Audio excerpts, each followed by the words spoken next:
وكفى وسلام على عباده الذين اصطفى أما بعد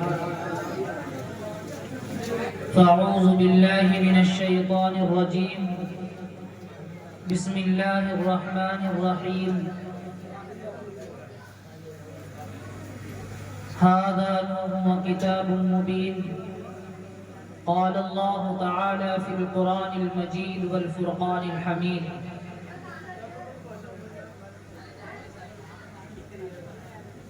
عزیزان ملت اور اسٹیج پر جلوہ افروز حضرات علماء کرام،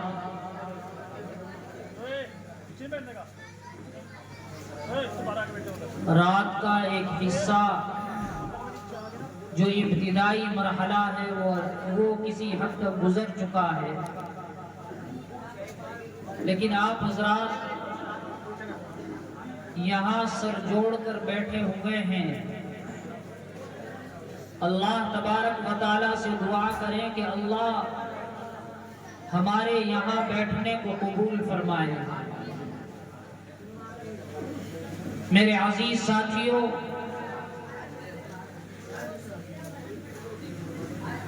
میں نے قرآن کریم کی ایک چھوٹی سی آیت آپ حضرات کے سامنے تلاوت کی ہے۔ اسی کے ضمن میں چند باتیں عرض کروں گا۔ زیادہ لمبی تقریر کرنا یہ میرا بھی شیوا نہیں ہے، بس اس کے تعلق سے چند باتیں عرض کروں گا۔ دعا کریں کہ اللہ حق کہنے کی توفیق عطا فرمائے اور اس پر عمل کی توفیق عطا فرمائے۔ عزیزان ملت، قرآن مقدس کی اس آیت میں باری تعالیٰ نے اپنے بندوں کو یہ بات بتلا دی کہ آپ کے پاس ہماری طرف سے جو قرآن بھیجا جا رہا ہے، یہ قرآن ایک ایسی کھلی ہوئی کتاب ہے کہ جس کے اندر باری تعالیٰ نے دنیا کی زندگی کے تمام فلسفوں کو بیان کر دیا، اور جب سے یہ انسان پیدا ہوا اور جب تک یہ جنت میں داخل ہوگا، ان تمام راہوں کو جدا کر کے، ان تمام راہوں کو جو ہے منفرد کر کے ہمارے سامنے کر دی ہیں۔ لیکن باری تعالیٰ نے اس آیت میں ایک لفظ یہ بھی فرمایا کہ میں اس کے ساتھ نور بھی بھیج رہا ہوں۔ نور بتلا کر کے اس بات کی طرف اشارہ کر دیا کہ دیکھو،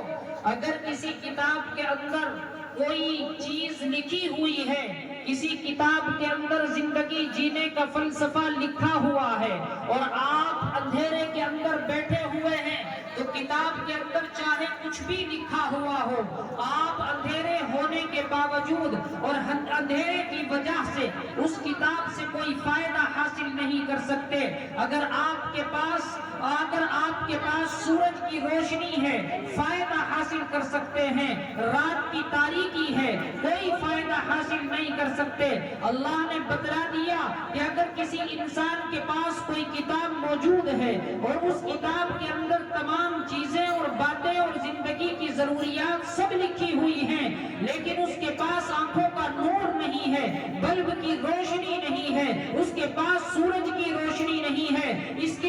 کے پاس اندھیرا ہی اندھیرا ہے، اللہ تبارک و تعالیٰ نے بتلا دیا کہ وہ اس کتاب سے کوئی فائدہ حاصل نہیں کر سکتا۔ اللہ تبارک و تعالیٰ نے قرآن کریم کی اس چھوٹی سی آیت کے اندر یہ بات ارشاد فرما دی اپنے بندوں کو، دیکھو اگر میرا قرآن سمجھنا چاہتے ہو، میرے قرآن پر عمل کرنا چاہتے ہو، تو میرے نبی کی زندگی کو سامنے رکھنا ہوگا۔ اگر قرآن متن ہے، محمد الرسول اللہ کی زندگی جو ہے اس کا ترجمہ ہے، اگر قرآن عبارت ہے، محمد الرسول اللہ کی زندگی جو ہے اس کی عملی شکل ہے۔ اللہ تبارک و تعالیٰ نے اس آیت کے ذریعے سے بتلا دیا، قرآن کو اگر اپنی زندگی میں لانا چاہتے ہو، قرآن پر عمل کرنا چاہتے ہو، قرآن کے محب بننا چاہتے ہو، قرآن کے پیکر بننا چاہتے ہو، تو محمد الرسول اللہ کی زندگی جب تک تمہارے اندر نہیں آئے گی، اس وقت تک نہ تم کتاب اللہ پر عمل کر سکتے ہو، نہ کتاب اللہ کو صحیح طریقے سے سمجھ سکتے ہو۔ اس کی ایک مثال ذرا سی یہ سمجھ لیجئے کہ اگر کسی انسان کے پاس کتاب کے اندر آپریشن کرنے کے تمام طریقے اور حربے سیکھ لیے ہیں اور ڈاکٹر کی ڈگری حاصل کر کے وہ آ گیا ہے، لیکن جب تک اس کتاب کے اندر جو کچھ لکھا ہوا ہے اس کی اپنی شکل کسی سرجن کی صحبت میں رہ کر، کسی آپریشن تھیٹر میں رہ کر کے، وہ جب تک اس کی اپنی شکل نہیں دیکھتا اس وقت تک اس سرجن کو یہ اجازت نہیں ہوتی کہ وہ کسی کا آپریشن کر سکے۔ لیکن اللہ تبارک و تعالیٰ نے بتلا دیا ہے کہ اگر وہ انسان صرف اس چیز کو پڑھ کر کے اس کی اپنی شکل کو نہ دیکھے اور پھر کسی کا آپریشن کرنے لگے تو وہ انسانیت کو نقصان پہنچا سکتا ہے، فائدہ اس سے نہیں پہنچ سکتا۔ اسی لیے اللہ تبارک و تعالیٰ نے قرآن مقدس کی اس آیت میں ارشاد فرما دیا کہ دیکھو محمد رسول اللہ صلی اللہ علیہ وسلم کی جو زندگی ہے وہ ساری کی ساری قرآن کی عملی شکل ہے۔ اما عائشہ رضی اللہ تعالی عنہا سے ایک صحابی نے معلوم کیا تھا کہ اما اللہ کے نبی کے اخلاق کیسے تھے، اللہ کے نبی کی زندگی کیسی تھی، اللہ کے نبی کے طور طریق کیسے تھے۔ اما عائشہ نے اس وقت کہا تھا کانا خلقہ القرآن، کیا تم نے قرآن نہیں پڑھا؟ ان صحابی نے کہا کہ ہاں میں نے قرآن پڑھا ہے۔ اما عائشہ نے فرمایا کہ کانا خلقہ القرآن، کہ سارا قرآن جو ہے وہ نبی علیہ السلام کا اخلاق اور اس کی عملی شکل ہے۔ میرے عزیز ساتھیوں، آج ہمارا سب سے بڑا سانحہ یہ ہے کہ ہم قرآن کریم کو پڑھتے بھی ہیں اور اس کے ساتھ اللہ کے نبی صلی اللہ علیہ وسلم کے طریقوں کے تعلق سے ہمارا ذہن یہ بن چکا ہے کہ میاں اس کام کو میں اس لیے چھوڑ رہا ہوں کہ یہ محمد رسول اللہ کی سنت ہے، میں صرف فرض پر اکتفا کر رہا ہوں۔ میرے عزیز ساتھیوں، جب ایک مسلمان کے دل کے اندر یہ بات پیدا ہو جائے، ایک مسلمان اپنے دل کے اندر یہ تہیہ کر لے کہ میں سنت کو سنت سمجھ کر چھوڑ رہا ہوں، کہ اللہ کی طرف سے کامیابی کے دروازے کھل سکتے ہیں، ہرگز کامیابی اور کامرانی کے دروازے نہیں کھل سکتے۔ ہر وقت ہم ذلیل اور خوار ہو کر کے دنیا کے اندر زندگی بسر کریں گے۔ اگر ہماری کامیابی ہے وہ صرف محمد رسول اللہ صلی اللہ علیہ وسلم کے طریقے میں ہے، اور اس طریقے پر اس امت کو اس طرح آنا ہوگا جس طرح صحابہ کھڑے ہوئے تھے، جس طرح اللہ کے نبی صلی اللہ علیہ وسلم کے شاگرد جنہیں ہم صحابہ کہتے ہیں وہ اللہ کے نبی کے طریقوں پر کھڑے ہوئے تھے۔ حضرت عثمان غنی رضی اللہ تعالیٰ عنہ کے بارے میں آپ جانتے ہیں، جلیل القدر صحابی ہیں۔ فتح مکہ کے موقع پر محمد رسول اللہ صلی اللہ علیہ وسلم نے حضرت عثمان غنی رضی اللہ تعالیٰ عنہ کو بلایا اور بلا کر کے حضرت عثمان سے کہا کہ عثمان جاؤ مکہ میں اور وہاں کے جو سردار ہیں، وہاں کے جو بڑے لوگ ہیں، وہاں قبیلوں کے جو ذمہ دار ہیں، ان سب کو جا کر کے اکٹھا کرنا اور ان سے مذاکرات کرنا، ان سے معاملات طے کرنا۔ میرے محمد رسول اللہ صلی اللہ علیہ وسلم کی بظاہر نیت یہ تھی کہ جو جنگ کے بادل چھا رہے ہیں وہ کسی طرح سے چھٹ جائیں۔ محمد رسول اللہ صلی اللہ علیہ وسلم نے حضرت عثمان غنی رضی اللہ تعالیٰ عنہ کو اپنی طرف سے ایلچی بنا کر کے بھیجا۔ آپ داخل ہوتے ہیں مکہ کے اندر تو سورج غروب ہو رہا تھا، شام کا وقت تھا۔ حضرت عثمان غنی رضی اللہ تعالیٰ عنہ نے سوچا کہ اب آرام کہاں کیا جائے، چنانچہ ان کے ذہن میں بات آئی کہ میرا چچا زاد بھائی جو ہے وہ مکہ کی سرزمین پر رہتا ہے، میری طرف سے اپنے دل میں نرم گوشہ رکھتا ہے، میں جب وہاں جاؤں گا اور وہ میری ضیافت کرے گا، رات کو ٹھہرنے کا انتظام کرے گا۔ حضرت عثمان غنی رضی اللہ تعالیٰ عنہ اپنے چچا زاد بھائی کے دروازے پر جاتے ہیں، دروازہ کھٹکھٹایا، رات کا وقت تھا، عثمان غنی دروازے پر کھڑے ہیں، مسلمانوں کا ایلچی دروازے پر کھڑا ہے۔ بھائی نے عرصہ دراز کے بعد اپنے بھائی کو دیکھا تھا، فوراً بغل گیر ہو گیا، پیشانی چوم کر کے کہا کہ آج بھائی کی یاد کیسے آ گئی۔ عثمان غنی رضی اللہ تعالیٰ عنہ گھر کے اندر داخل ہو گئے اور کہا کہ میں مکہ کے سرداروں سے گفتگو کرنے آیا ہوں، میں معاملات اور مذاکرات طے کرنے کے لیے آیا ہوں۔ حضرت عثمان غنی رضی اللہ تعالیٰ عنہ کے بھائی نے رات کو ضیافت کی، سونے کا انتظام کیا، صبح کا سورج طلوع ہوا، نماز فجر کے بعد حضرت عثمان غنی رضی اللہ تعالیٰ عنہ نے جانے کی اجازت حاصل حاصل کی. حضرت عثمان غنی سے ان کا چچا زاد بھائی معلوم کرتا ہے کہ آپ مجھے بتلائیے کہ آپ اس وقت کہاں جائیں گے. حضرت عثمان غنی نے کہا میں مکہ کے سرداروں کے پاس جاؤں گا, ان سے گفتگو کروں گا, ان سے معاملات طے کروں گا. میں محمد الرسول اللہ کی طرف سے, مسلمانوں کی طرف سے ایلچی بنا کر کے بھیجا گیا ہوں. حضرت عثمان غنی جیسے ہی گھر سے باہر نکلتے ہیں تو آپ کا جو پاجامہ تھا وہ پنڈلیوں تک پہنچا تھا. چنانچہ آپ کے بھائی نے کہا آپ اس حیت کے ساتھ جاؤ گے کہ پاجامہ پنڈلیوں تک اونچا لٹکا ہوا ہے, وہ لوگ تمہیں دیکھیں گے تو ذلیل سمجھیں گے, وہ لوگ تمہیں دیکھیں گے تو تمہیں جو ہے وہ عزت والا محسوس نہیں کریں گے. حضرت عثمان غنی سے کہا میرے بھائی تم سرداران مکہ کے پاس جا رہے ہو, طاقتور لوگوں کے پاس جا رہے ہو, قوت والے لوگوں کے پاس جا رہے ہو, میں ہاتھ جوڑ کر تم سے گزارش کرتا ہوں آج اپنے پاجامے کو نیچے لٹکا لو, آج ان کو ٹخنوں سے نیچے لٹکا لو, اس لیے کہ جب تم اس حیت کے ساتھ میں اور اس طریقے کے ساتھ میں تم جس وقت ان کے سامنے جاؤ گے وہ تمہیں عزت والا سمجھیں گے, اور جب تم ان سے مذاکرات اور معاملات طے کرنے کے لیے گفتگو کی میز پر بیٹھو گے تو ان پر تمہارا رعب اور دبدبا ہوگا. چنانچہ عثمان غنی رضی اللہ تعالیٰ عنہ نے اس وقت جو بات ارشاد فرمائی وہ سننے کے قابل ہے, اور قیامت تک کے آنے والے مسلمانوں کو اس سے سبق حاصل کرنا چاہیے. وہ سرداران مکہ سے گفتگو کرنے کے لیے جا رہا ہے, وہ محمد الرسول اللہ صلی اللہ علیہ وسلم کا دیوانہ ہے. اپنے بھائی کی یہ گفتگو سن کر کے کہتا ہے کہ ہاں آپ جو کہہ رہے ہیں مجھے وہ بات بالکل بھی قبول نہیں ہے, اس لیے کہ میں محمد الرسول اللہ کو دیکھ چکا ہوں کہ جب وہ پاجامہ پہنتا ہے, میں خدیجہ کے شوہر کو دیکھ چکا ہوں, میں حلیمہ کے لال کو دیکھ چکا ہوں, میں اپنے محبوب کو دیکھ چکا ہوں کہ جب وہ پاجامہ اور تہمت پہنتا ہے تو پنڈلیوں تک اونچا ہوتا ہے. دنیا کی ساری طاقتیں اور قوتیں عثمان کو ذلیل سمجھیں, لیکن محمد الرسول اللہ کے طریقے کو چھوڑا نہیں جا سکتا. سبحان اللہ, ماشاءاللہ. میرے عزیز ساتھیوں, یہ ہے صحابہ کرام رضوان اللہ تعالیٰ علیہم اجمعین کی زندگی, اور یہ ہے ان کی کامیابی کا راز.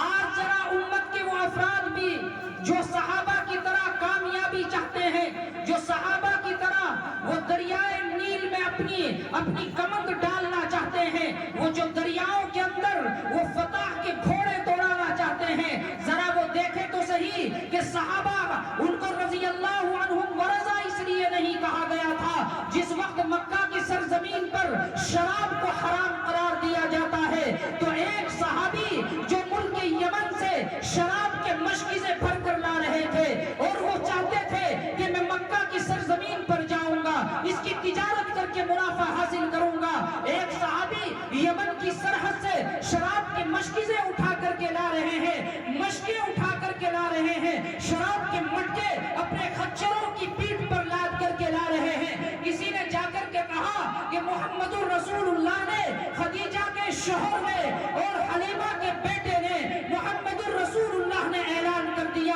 کہ شراب حرام ہو چکی ہے. صحابہ نے ایک منٹ کی دیری نہیں لگائی, صاحب ان کا محبوب عمل تھا, فوراً پکار کر کے کہا کہ اب ہم اس شراب کو لے جا کر کے کیا کریں گے, اٹھاؤ اپنے ڈنڈے اور نکالو اپنے خنجر, پھاڑ ڈالو ان مشکوں کو اور توڑ ڈالو ان مٹکوں کو, اب ہمیں اس شراب کی ضرورت نہیں ہے. محمد الرسول اللہ نے جس شراب کو حرام قرار دے دیا, محمد الرسول اللہ نے جس چیز پر پابندی عائد کر دی, ہم اس چیز کی تجارت بھی نہیں کر سکتے. اور تاریخ میں لکھا ہے کہ عرب کی سرزمین پر, مکہ اور مدینہ کی سرزمین پر یہ فرمان نبوت کی زبان سے نکلا اور نالیوں کے اندر پانی کی طرح سے شراب بہہ رہی تھی. سبحان اللہ. میرے عزیز ساتھیوں, ذرا ہم اپنے گریبان کے اندر جھانک کر کے دیکھیں کہ آج امت کا وہ نوجوان جو اپنے آپ کو کہتا ہے کہ میں محمد الرسول اللہ سے محبت کرنے والا ہوں, آج امت کا وہ نوجوان جو کہتا ہے کہ میں محمد الرسول اللہ کا غلام ہوں, رات کو گاؤں کے چوراہوں پر اور ان کو بستیوں کی گلی کے نکڑوں پر جا کر کے دیکھو کہ وہ شراب کی بوتلوں میں مست ہے, اور ان کا عالم یہ ہے کہ وہ ایک ذلیل انسان کی طرح سے زندگی بسر کر رہے ہیں, اور شام کو جس کی زبان پر اللہ کے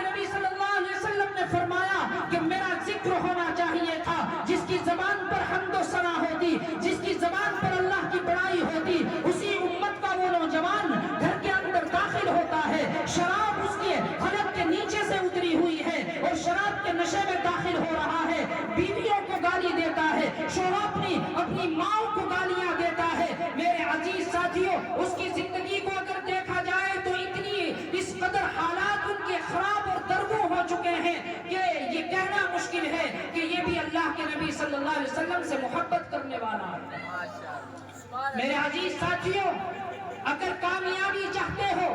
اگر کامرانی چاہتے ہو، اپنی معاشرت کو سدھارو، اپنے معاملات کو سدھارو، محمد الرسول اللہ جو تعلیم تمہیں دے کر کے گئے تھے، محمد الرسول اللہ جو طریقہ تمہیں دے کر کے گئے تھے، اس پر 100% عمل کرنے والے بن جاؤ، اللہ ان ناکامی کے نقشوں میں بھی تمہیں کامیاب کر دے گا۔ آؤ ذرا تاریخ کے اس وقت کو بھی پلٹ کر کے دیکھو کہ دنیا کی سب سے سپر پاور جسے کسرا کہا جاتا تھا، جس کا سکہ دنیا کے اندر سب سے مضبوط تھا، جس کے پاس فوجیں تھی، جس کے پاس اسلحہ تھا، جس کے پاس قوت تھی، جس کے پاس جو ہے وہ جنگی حربے سب سے زیادہ تھے، جیسے آج مشرق سے لے کر کے مغرب تک، شمال سے لے کر کے جنوب تک اگر کسی کی طاقت اور قوت سمجھی جاتی ہے، اگر آج کا کسرا کسی کو کہا جاتا ہے، وہ کوئی اور ملک نہیں، وہ امریکا ہے۔ اور اسی طرح سے اس دور میں کسرا کی طاقت سب سے طاقتور تھی، سب سے مضبوط حکومت تھی۔ حضرت حذیفہ بن یمان رضی اللہ تعالیٰ عنہ اللہ کے نبی کا غلام ہے، وہ کسرا سے مذاکرات اور معاملات طے کرنے کے لیے جاتا ہے، تلوار اس کے ہاتھ میں ہے، خچر پر سوار ہے، وہی لباس ہے جو محمد الرسول اللہ کا لباس تھا۔ کسرا کے دروازے پر پہنچتا ہے، کسرا کے دروازے پر اس کا استقبال کیا گیا، اس کو بلایا گیا اور ضیافت کے لیے دسترخوان بچھایا جا رہا ہے۔ حضرت حذیفہ بن یمان رضی اللہ تعالیٰ عنہ کھانا کھانے کے لیے بیٹھتے ہیں، ایک نوالا ہاتھ سے نیچے گرتا ہے اور آپ اس نوالے کو اٹھا کر کے اپنے منہ میں رکھنا چاہتے ہیں، برابر میں ایک شخص بیٹھا ہوا ہے، ہاتھ کی کوہنی سے اشارہ کرتا ہے اور کہتا ہے، اے حذیفہ تم یہ کیا کر رہے ہو؟ اگر اس نوالے کو اٹھا کر کے کھاؤ گے تو یہ لوگ کیا کہیں گے کہ کتنے نتیجہ قسم کے مسلمان ہیں، یہ کسی گھیرے کا دسترخوان نہیں، یہ کسی نیچ کا دسترخوان نہیں، یہ کسرا کا دسترخوان ہے، یہاں بادشاہ بیٹھنا اپنے لیے فخر محسوس کرتے ہیں۔ حضرت حذیفہ نے وہ نوالا اٹھایا، اپنے منہ کے قریب کیا اور کہا کہ تو مجھے کسرا کے دربار کی چمک دکھا رہا ہے، اس کے دسترخوان کی عظمت بتلا رہا ہے۔ ادھر محمد الرسول اللہ کا پیغام اور آپ کا حکم میرے کانوں کے اندر گونج رہا ہے کہ میرے نبی نے فرمایا تھا، ایک نوالا جو تیرے ہاتھ سے چھٹ کر زمین پر گر جائے، مٹی لگی ہو تو صاف کر کے کھا لینا، اللہ جانتا ہے کہ رزق کے کون سے حصے میں تیرے لیے برکت کو چھپا کر کے رکھا ہے۔ میں کسرا کی چمک دیکھوں، میں کسرا کی طاقت کو دیکھوں، میں کسرا کی قوت کو دیکھوں، میں کسرا کے دسترخوان کو دیکھوں یا محمد الرسول اللہ کے فرمان کو دیکھوں۔ میرے عزیز ساتھیوں، یہ تھی حضرات صحابہ کرام رضوان اللہ تعالیٰ علیہم کی جافشانی، یہ تھی نبی سے محبت۔ آج ہم نبی سے کتنی محبت کرتے ہیں یہ ساری دنیا جانتی ہے، اور پھر اللہ نے یہ اللہ تبارک و تعالیٰ نے یہ فیصلہ بھی سنایا جب کسرا کی سرزمین پر اسلام کا جھنڈا لہرایا، کسرا بھی جو ہے ذلیل و خوار ہوا۔ میرے عزیز ساتھیوں، آج دنیا کے اندر 57 سے زیادہ اسلامی ممالک اس نقشے پر موجود ہیں، طاقت سب سے زیادہ ہے، قوت سب سے زیادہ ہے، اتنی تعداد تاریخ میں نہ کسرا کے دور میں رہی، نہ کسی اور بادشاہ کے دور میں رہی جتنی آج طاقت اور قوت مسلمانوں کے پاس ہے۔ لیکن تمام، اور اگر مسلمانوں کا رہنے کا اور مسلمانوں کے اگر آپ حالات دیکھیں تو ان کی آبادی جو ہے مسلمانوں کی وہ دنیا کے اندر بالکل بیچ میں اور دنیا کے نقشے پر بالکل درمیان کے اندر آباد ہے۔ میرے عزیز ساتھیوں، اس کے باوجود جو ہے مسلمانوں کے حالات یہ ہے کہ 57 سے زیادہ ممالک فلسطین کے اندر پسنے والے معصوم بچوں کی آہو بکا سنتے رہے، ان کی لاشوں پر جو ہے وہ سیاست کرتے رہے، لیکن کسی ایک مسلمان کی زبان جو ہے وہ فلسطین کے معصوم بچوں کے لیے اور ان کے تعاون کے لیے اور ان کے محبت کے لیے جو ہے کسی ایک کی زبان نہیں کھلتی۔ میرے عزیز ساتھیو، عالم یہ ہے کہ جس وقت یہ 57 ممالک جو ہیں وہ کوئی فیصلہ دنیا کے تختے پر نہیں کر سکتے، سارے کے سارے 57 کے 57 ممالک جو ہیں وہ سارے کے سارے وہ اپنی نگاہوں سے لٹتا اور چٹتا دیکھتے رہے۔ میرے عزیز ساتھیو، اللہ کے نبی صلی اللہ علیہ وسلم نے فرمایا تھا کہ ایک وقت آئے گا کہ تمہاری تعداد تو بہت ہوگی لیکن تم جو ہے وہ دریا میں بہتے ہوئے تنکوں کے مانند ہوں گے، جن کا کوئی وجود نہیں ہوتا، جن کا کوئی اپنا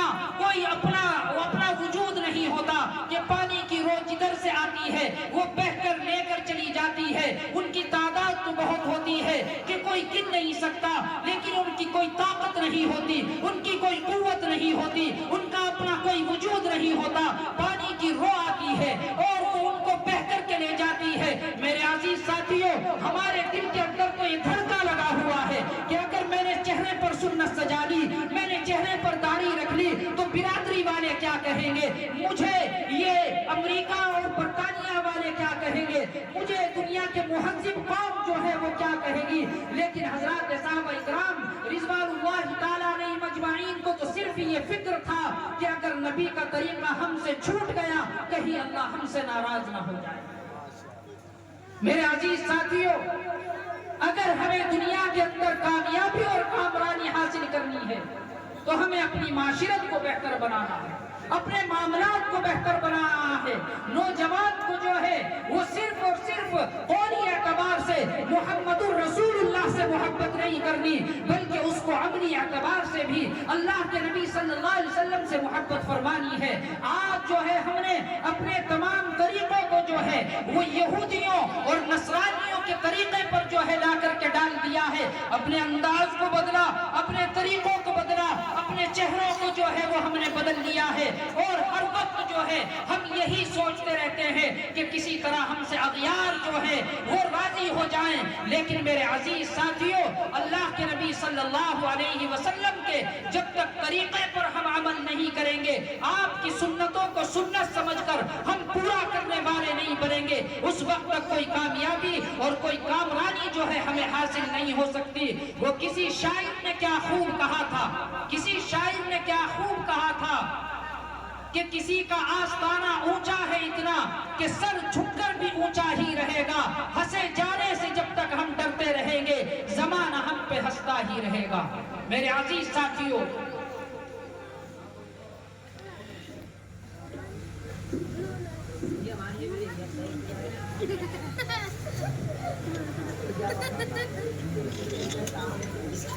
آپ اگر دنیا کے اندر کامیابی اور کامرانی چاہتے ہیں، اپنی نسلوں کو بہتر بنانا چاہتے ہیں تو ان کی دین کی فکر کریں، اور ہمارے معاشرے کے اندر جو رسومات اس وقت پھیل چکی ہیں ان تمام رسومات کے سد باب کے لیے ہم محنتیں اور کوششیں اور کاوشیں کریں۔ میرے عزیز ساتھیوں، جب ہم اپنے معاشرے کی فکر کریں گے، اپنی نوجوان نئی نسلوں کی فکر کریں گے تو ہمارا بہتر معاشرہ جو ہے وہ وجود میں آئے گا، اور اس کے ساتھ ساتھ ہم اپنے علماء سے جو ہیں وہ جڑ کر کے رہیں، علماء سے محبت کریں، مدارس کا جو ہے وہ تعاون کریں، اس لیے کہ یہی مدارس کے طلباء ہیں جن کی تعداد امت کے اندر صرف 2.5% ہے، باقی تمام جو امت کے بچے اور افراد ہیں وہ مدرسوں سے دور ہیں، اور یہی 2.5% افراد کہیں خطابت کے ذریعے سے، کہیں قلم کے ذریعے سے، کہیں جو ہے یہ تقریر اور تبلیغ کے ذریعے سے یہ امت کو بہتر اور راہ راست پر لانے کی جو ہے وہ کوششیں اور کاوشیں رات دن کر رہے ہیں۔ اگر یہ ٹوٹے پھوٹے مدرسے بھی نہ رہے، اگر یہ ٹوٹے پھوٹے طالب علم بھی نہ رہے، اگر یہ مولوی بھی نہ رہے تو میرے عزیز ساتھیوں پھر ہمیں یہ بتلانے والا کوئی نہیں رہے گا کہ 1400 سال پہلے ہمارا رشتہ وہ کس سے جا کر کے جڑتا ہے، 1400 سال پہلے ہمارا تعلق کس سے جا کر کے جڑتا ہے۔ میرے عزیز ساتھیوں، اس لیے ضروری یہ ہے کہ ہم اپنے معاشرے کو بہتر بنائیں اور سنت کو سنت سمجھ کر اس پر عمل کرنے کی کوشش کریں۔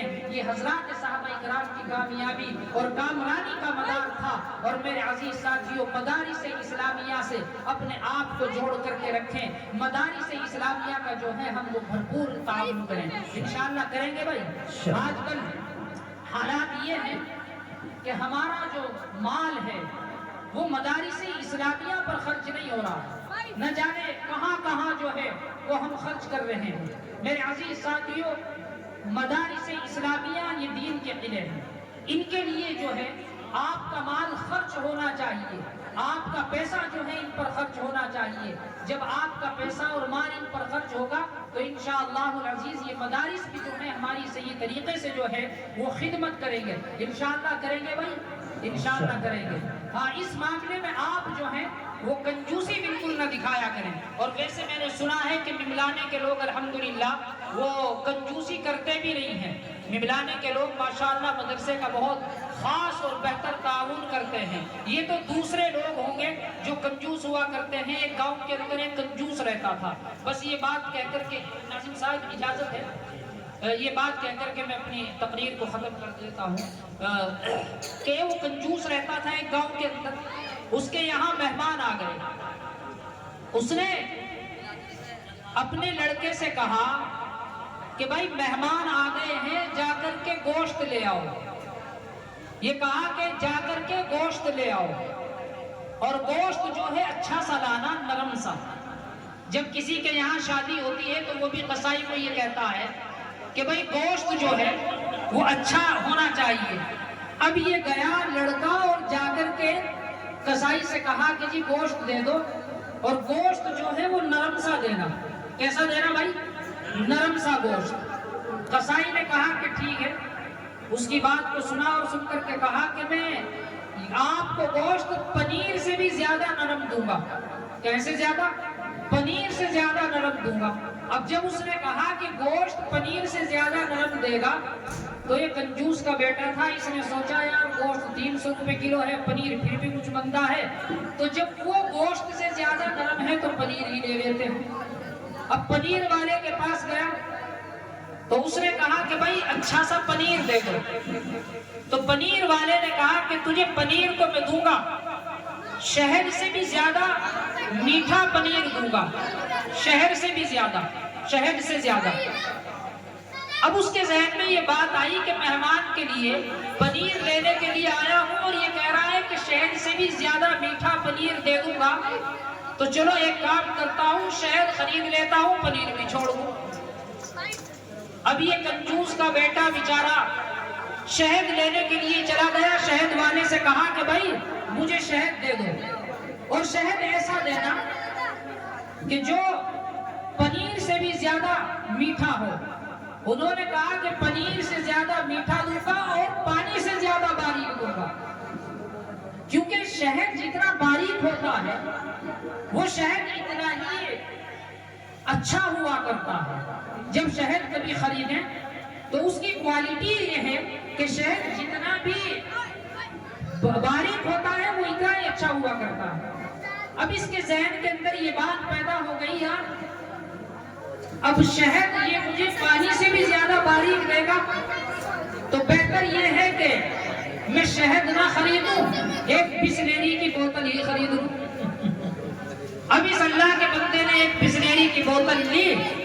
اور لے کر کے اپنے باپ کے پاس چلا گیا۔ باپ نے کہا کہ لے آیا بیٹا گوشت۔ اب اس نے پوری نوعیت بتلائی کہ ابا جان دراصل بات یہ ہے